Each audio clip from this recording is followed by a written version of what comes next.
this theme of why you didn't tell. What's your story?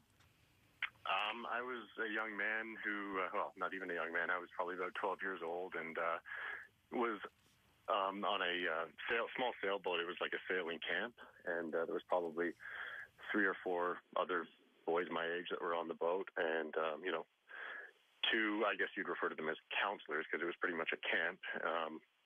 And I was, it's not that I was, touched inappropriately or one of the counselors was, sort of pleasuring himself in front of me. And, as a young child, I didn't really know what to think of that, or I just,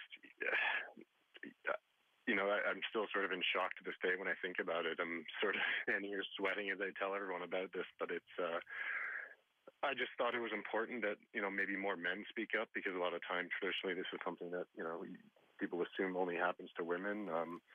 Not to downplay, obviously, anything that's happening to women out there, but I think it's important that, that the stigma of men being men is sort of, that curtain be sort of pulled down, because I don't really think that that's fair. I think even in this modern day and age, people are still expected to sort of man up and kind of put it behind them and move forward, and it's not easy to do.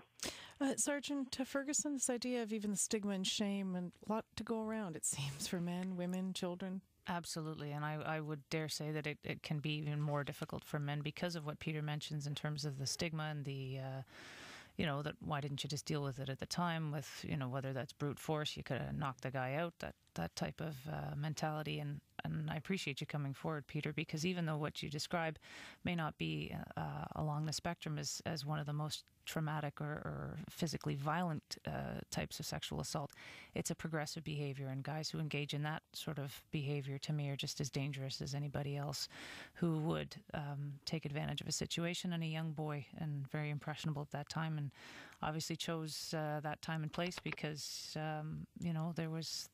he was able to control that situation quite nicely. So and you're next. You're calling us.